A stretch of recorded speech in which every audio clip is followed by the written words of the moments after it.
Ambassador Sarah Chen adjusted her formal diplomatic robes as she walked through the crystalline corridors of the Galactic Council station.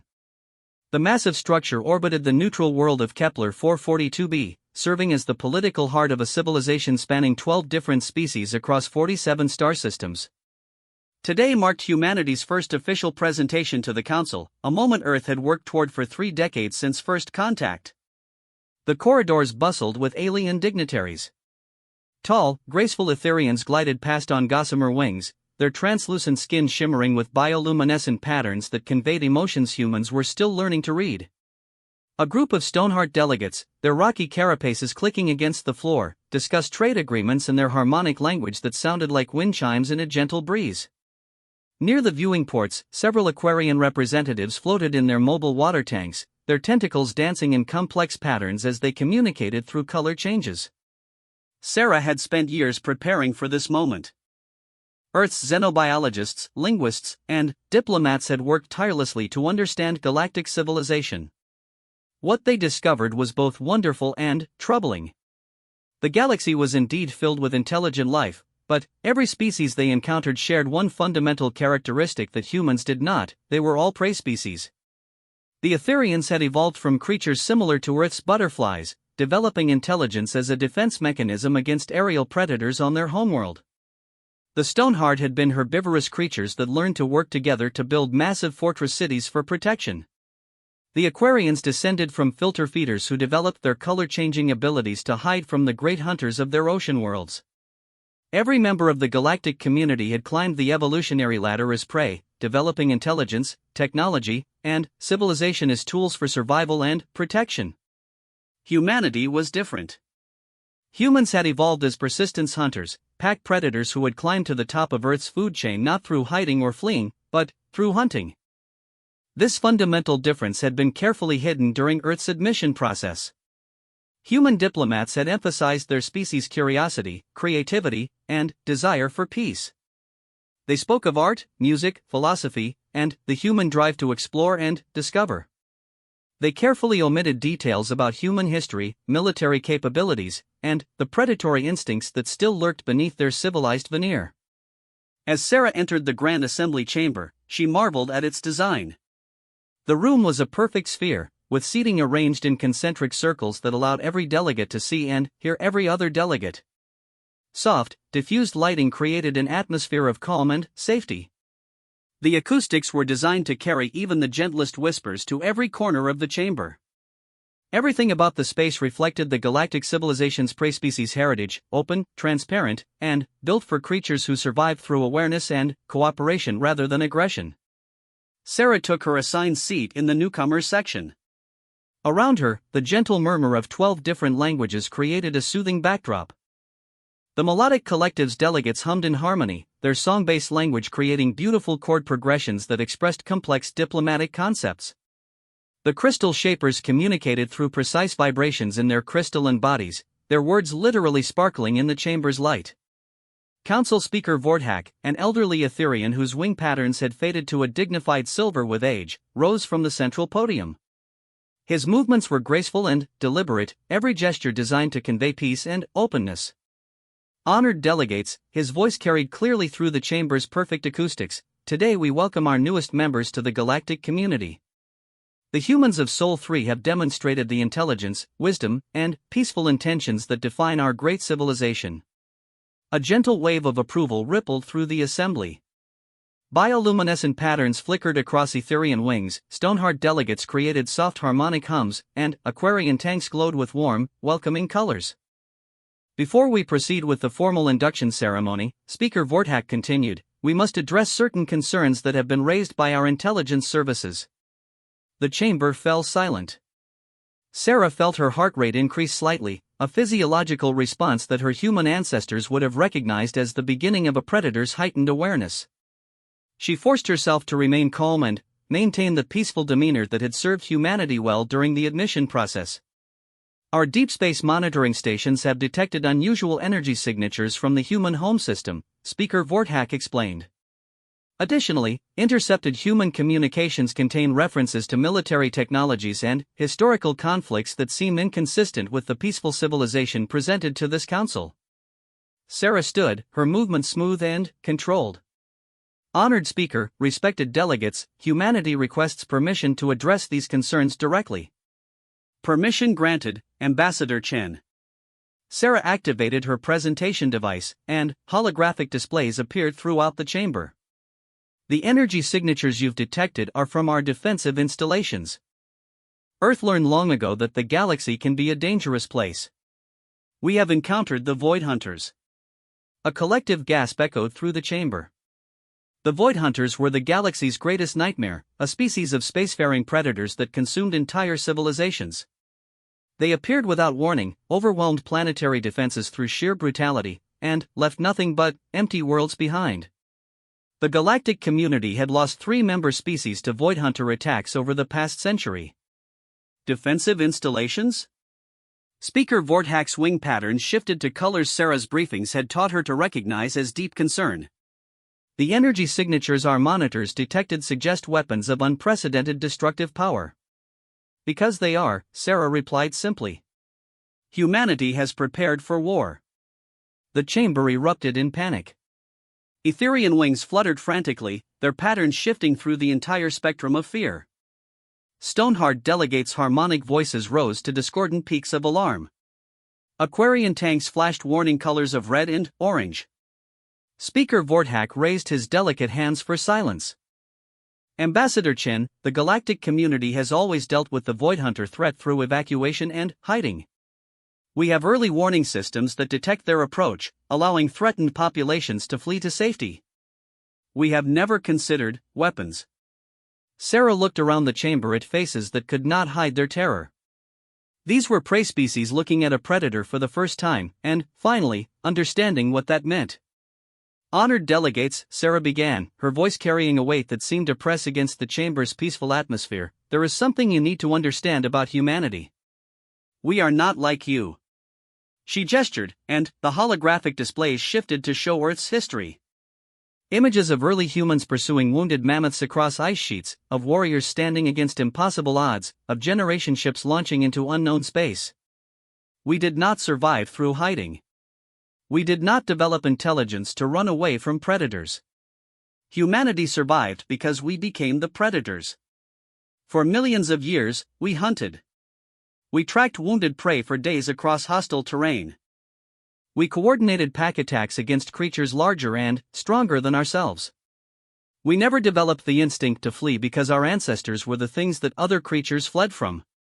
The chamber was dead silent now. Even the gentle hum of life support systems seemed muted.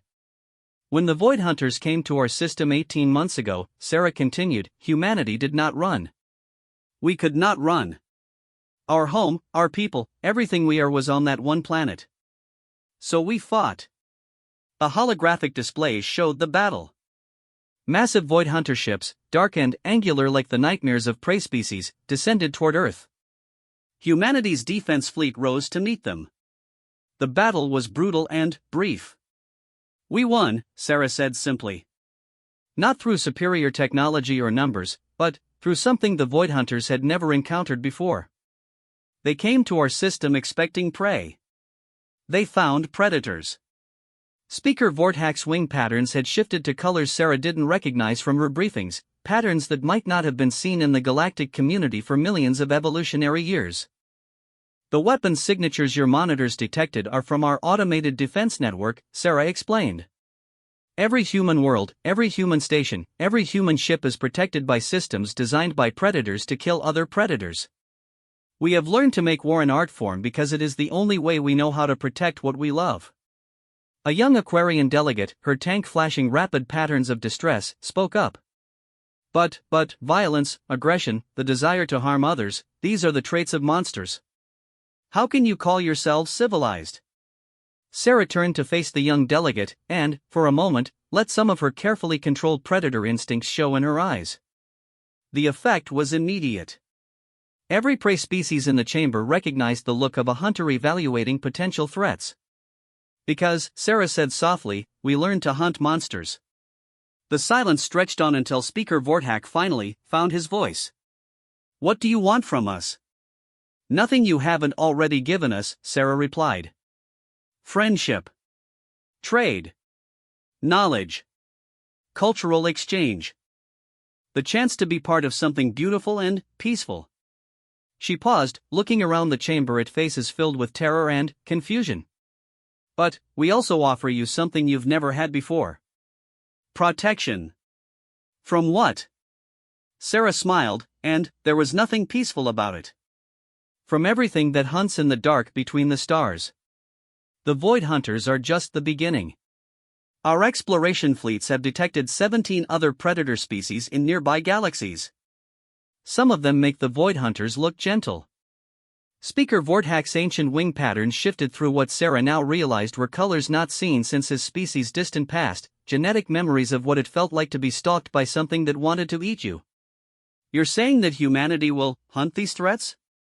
We're saying that humanity will do what predators do best, Sarah replied. We will find them, track them, learn their weaknesses, and eliminate the threat they pose to our pack. She gestured to encompass the entire chamber. All of you are our pack now. The council session ended in chaos. Delegates fled the chamber, their various species' flight responses triggered by the presence of something their evolutionary programming told them was dangerous. Sarah remained in her seat, watching them go, knowing that everything had changed. Humanity had revealed its true nature to the galaxy, and nothing would ever be the same again. 3 weeks had passed since Sarah's revelation, and the galaxy was in turmoil. Emergency council sessions convened daily as species representatives struggled to process the implications of humanity's true nature.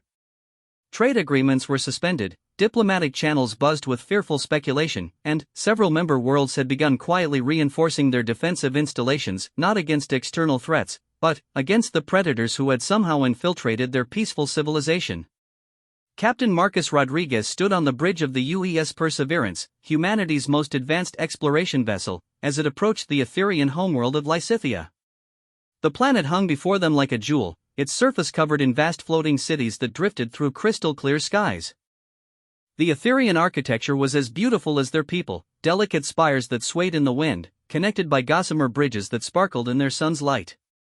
Marcus had been in the Navy for 22 years, rising through the ranks during humanity's first contact period.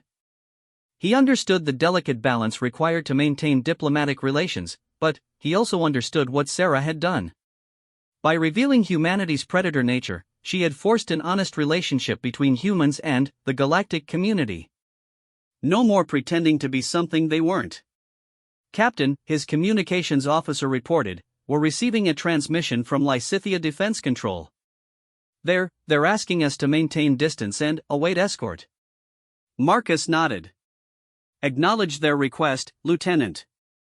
Tell them we're happy to wait for escort.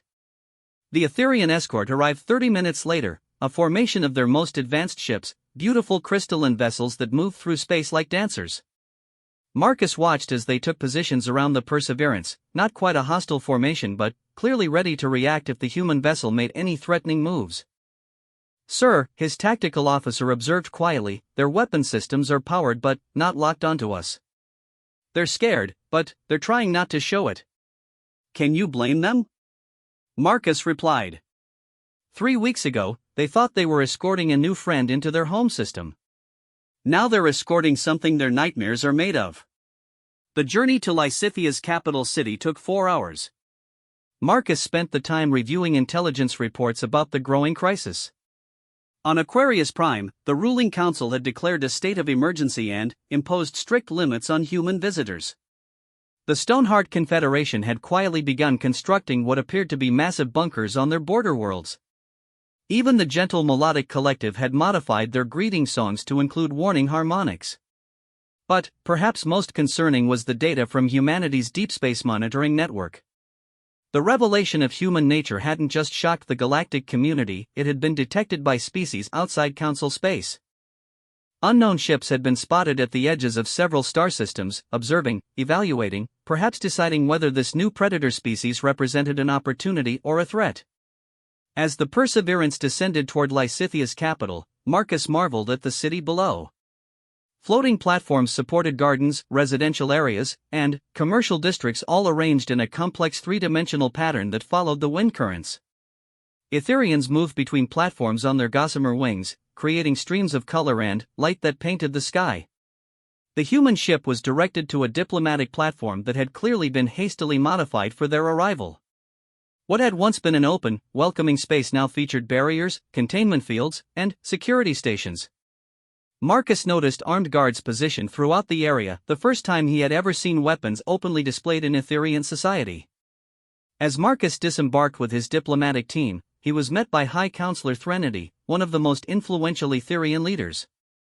Her wing patterns were carefully controlled, displaying formal diplomatic courtesy, but Marcus could see the rapid flutter at the edges that indicated barely contained fear. "Captain Rodriguez," she greeted him, her voice melodious despite her obvious anxiety. "Welcome to Lysithia. The High Council has requested an immediate meeting to discuss the current situation." Marcus bowed respectfully, keeping his movements slow and non-threatening. "High Counselor, we appreciate the opportunity to address the Council's concerns. Humanity values its relationship with the Etherian Republic." As they traveled to the Council chamber, Marcus observed the changes in Etherian society. Citizens who spotted the human delegation would freeze, their wing patterns shifting to warning colors before they quickly moved away. Children were kept close to their parents, and Marcus noticed that many Etherians had modified their traditional flowing garments to include what appeared to be emergency beacon devices. The council chamber itself had been dramatically altered. What had once been an open, circular space designed for harmonious discussion was now divided by energy barriers. The Etherian counselors sat behind protective screens, and Marcus realized with grim humor that they had essentially caged themselves in their own meeting hall rather than risk being in the same space as a human predator. High Counselor Threnody took her position at the central podium, her wing patterns shifting to formal address mode. "Captain Rodriguez, the Etherian Republic wishes to express its appreciation for humanity's past assistance against the Void Hunters. However, recent revelations about your species' nature have raised serious concerns about the safety of our citizens." Marcus stepped forward, noting how several counselors instinctively moved back despite the barriers between them. "High Counselor, I understand your concerns. But I hope you'll also consider what those revelations mean for the galaxy's future security." "Explain." Marcus activated his presentation device, and holographic displays filled the chamber. The images showed deep space, scattered with stars and the faint traces of interstellar travel routes. 3 days ago, our long-range sensors detected these. The display zoomed in on a series of massive ships moving through empty space. The vessels were unlike anything in the Council's database, dark, angular constructions that seemed to absorb light rather than reflect it. The Etherian Counselor's wing patterns shifted to alarm. "What are they?" "We call them the Swarm," Marcus explained. "Our analysis suggests they're a collective intelligence, possibly mechanical, possibly biological, definitely hostile. They're heading toward Council space from the galactic rim." The chamber filled with the sound of frightened wing beats. "How do you know they're hostile?" Marcus gestured, and the display showed a star system on the edge of known space. "Because we found what they left behind on Kepler 889. A system with 3 inhabited planets. The planets are still there. Everything on them is gone." The images showed worlds scoured clean, their surfaces bearing geometric patterns that suggested systematic harvesting of all biological material. Cities had been dismantled with mathematical precision, leaving behind only perfectly arranged geometric shapes that served no apparent purpose. "The swarm doesn't just destroy civilizations," Marcus continued. "It processes them. Converts all biological matter into something else, something we don't understand yet. Our xenobiologists estimate the process was completed in less than 72 hours for all 3 planets." High Counselor Threnodi's voice trembled slightly. How do we evacuate? Where can our people flee?" "You can't evacuate from something like this," Marcus replied gently. "The swarm is too large, too fast, too thorough. They'll hunt down refugee fleets just as efficiently as they harvest planets." The silence in the chamber was deafening. Marcus could see the Etherian counselor's wing patterns cycling through the visual equivalent of panic as they processed the implications. "Then, what do you suggest?" Threnody asked, though Marcus could see in her patterns that she already knew the answer. You let humanity do what we evolved to do, Marcus said simply. You let us hunt them. The chamber erupted in discordant sounds as counselors called out in their musical language, their voices creating chaotic harmonies that reflected their terror and confusion. You want to fight those things? One counselor demanded. Captain, we've seen your combat recordings from the Void Hunter battle. Even human weapons barely damaged their vessels. How could you possibly stand against something that destroys entire star systems? Marcus smiled, and the expression sent ripples of unease through the Etherian Council. Because, Counselor, we've had 3 weeks to study the problem. And humans are very good at learning how to kill things. He gestured again, and the display showed human shipyards around Earth and Mars. The construction bays were filled with vessels unlike anything previously seen in human spaceships that combined human predator instincts with galactic technology and something else entirely. These are the Apex-class hunters, Marcus explained. They incorporate Etherian gravitational manipulation technology, Stoneheart structural reinforcement, Aquarian adaptive armor systems, and several innovations that our engineers developed specifically for hunting the swarm. The ships on the display were beautiful and terrifying. They moved through space with predatory grace, their hulls rippling with adaptive camouflage that could mimic empty space or stellar backgrounds. Weapon systems were integrated seamlessly into their design, giving them the appearance of massive technological sharks swimming through the void. How many have you built? Threnody asked. 50 are already operational, with another 100 in production, Marcus replied. But that's not the most important part. Then, what is? Marcus paused, looking around the chamber at faces filled with fear and desperate hope. The important part is that we've learned something about the swarm that changes everything. The display shifted to show detailed analysis of the geometric patterns left behind on the harvested worlds. Mathematical formulas cascaded across the hologram, showing calculations that Marcus knew the Etherian counselors couldn't fully understand but would recognize as significant. The swarm's harvesting patterns follow predictable mathematical progressions. They're not random or chaotic, they're following a program. And programs can be hacked. Hacked? The concept seemed almost foreign to the Etherian language. Our cybernetics specialists have identified viral algorithms that can disrupt the swarm's coordination systems. But deploying them requires getting close enough to the swarm ships to penetrate their data networks. Very close. High Counselor Threnodi's wing patterns shifted to what Marcus recognized as grim understanding. You're talking about a suicide mission. We're talking about a hunting mission, Marcus corrected. Predators don't commit suicide, Counselor. We commit everything to the hunt, and we either win or die trying. There's a difference. The chamber fell silent as the Etherian counselors processed this. Marcus knew they were struggling with concepts that were alien to their prey species psychology, the idea of deliberately seeking out danger, of attacking rather than fleeing, of hunting something that could destroy entire civilizations. Finally, Threnody spoke. What do you need from us? Permission to protect you, Marcus replied. And trust that we know how to do it. The vote was unanimous, though Marcus could see the terror in every counselor's wing patterns. The Etherian Republic formally requested human protection against the swarm threat, making humanity the first predator species ever granted military authority in Council space.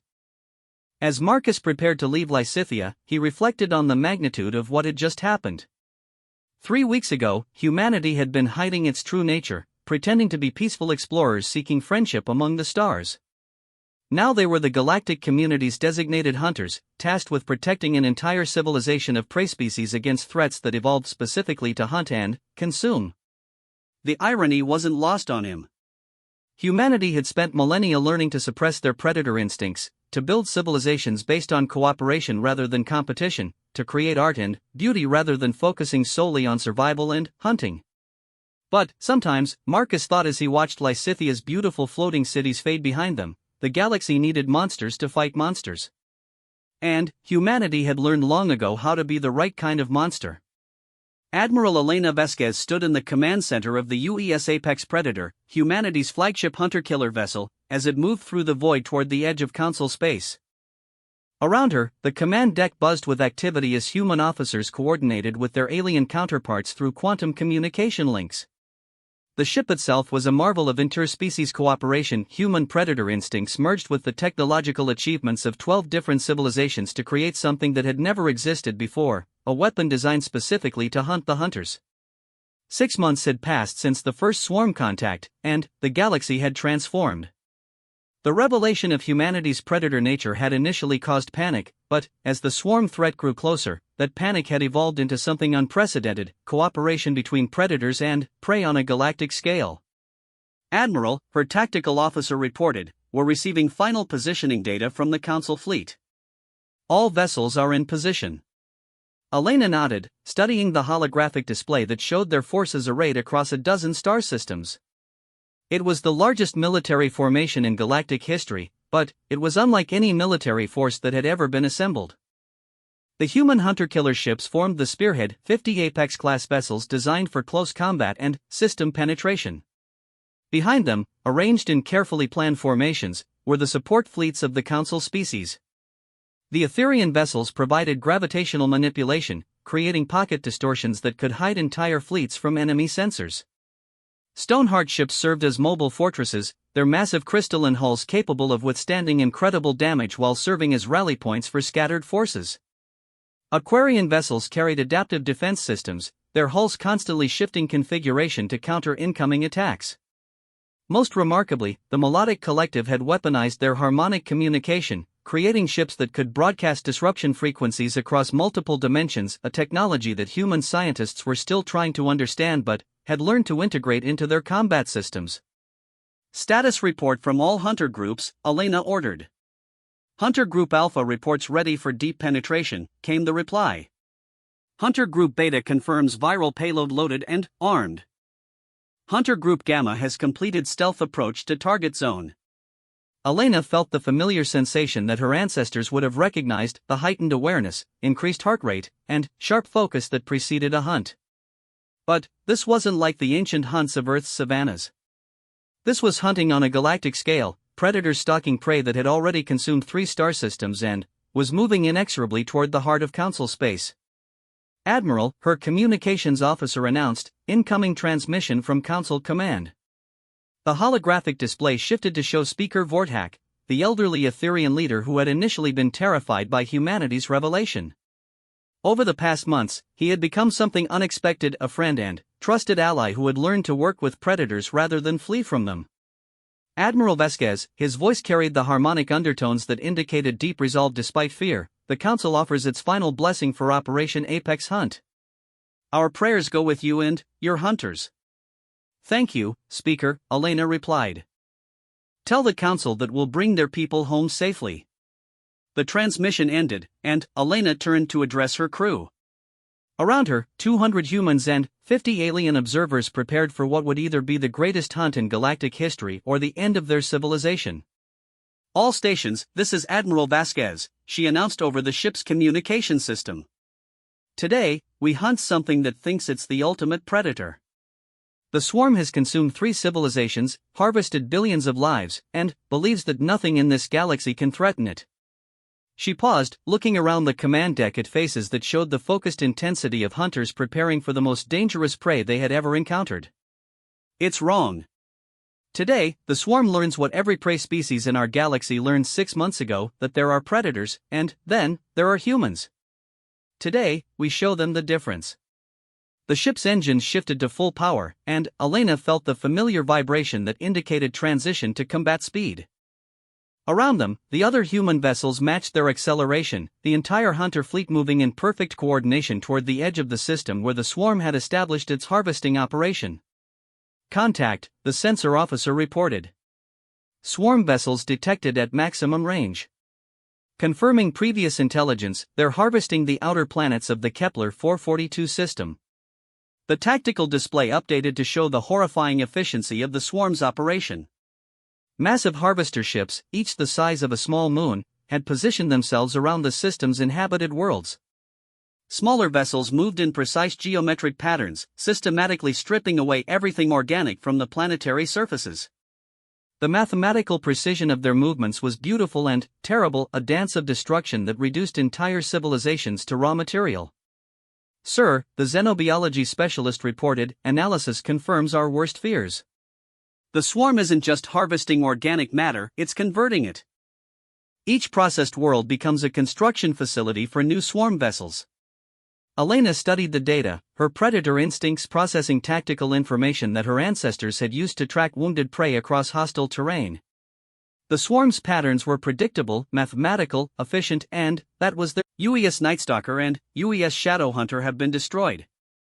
Remaining ships continuing approach. Elena watched as her people died, their ships consumed by weapons that bent the laws of physics. But, she also watched as the surviving hunters adapted, their tactics shifting in real time as human intuition met alien technology. Admiral, the tactical officer called out, the swarm is reacting to our attack patterns.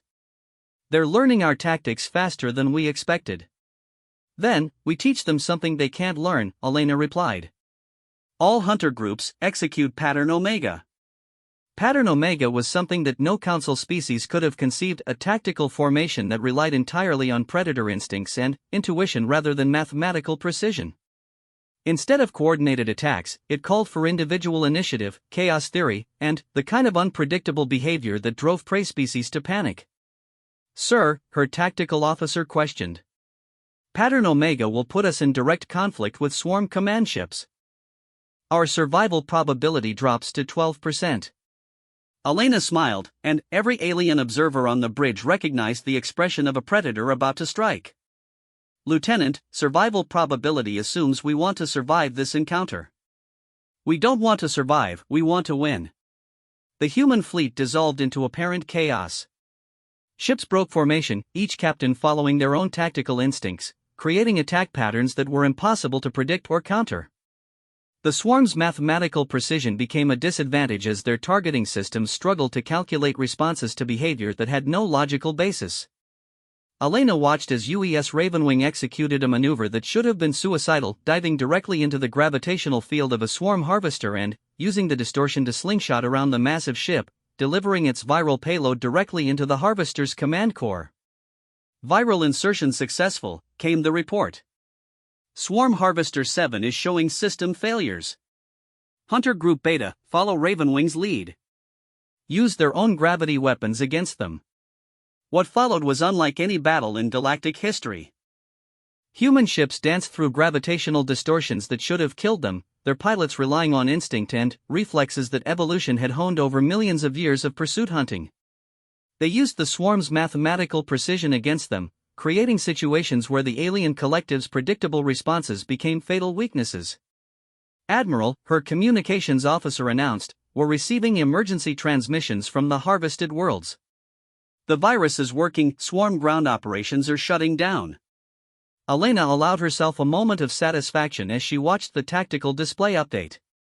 Across 3 different worlds, the geometric patterns of swarm harvesting were dissolving into chaos. The viral algorithms designed by human cybernetics specialists were doing exactly what they had been programmed to do, turning the swarm's collective intelligence against itself. Sir, the sensor officer reported, detecting massive energy buildup from the primary swarm command vessel. They're preparing something. The tactical display highlighted a ship unlike anything they had encountered, a massive construction that seemed to exist in multiple dimensions simultaneously. Energy readings were off the scale, and Elena realized with cold certainty that the swarm was preparing a weapon capable of destroying entire star systems. All remaining hunter groups, converge on the command vessel, she ordered. Whatever they're charging up, we cannot let them fire it. Admiral, her tactical officer protested, that's a suicide run. The command vessel's defenses will destroy any ship that gets within 100 kilometers. Elena stood, feeling the weight of command and the responsibility of protecting not just her own species but an entire galactic civilization. Then, we'll have to get closer than 100 kilometers. She turned to address the bridge crew, human and alien alike. Navigation, plot a collision course with the swarm command vessel. All departments, prepare for ramming speed. The bridge fell silent. Every officer understood what she was ordering, the complete sacrifice of their ship and crew to prevent the swarm from deploying a weapon that could destroy multiple star systems. Sir, her executive officer said quietly, there has to be another way. Elena looked at the tactical display, watching as the remaining human hunter ships closed on the swarm command vessel. Each ship was taking devastating damage, but they continued their approach with the single-minded determination of persistence hunters who had tracked wounded prey for days across impossible terrain. "There is another way," she admitted.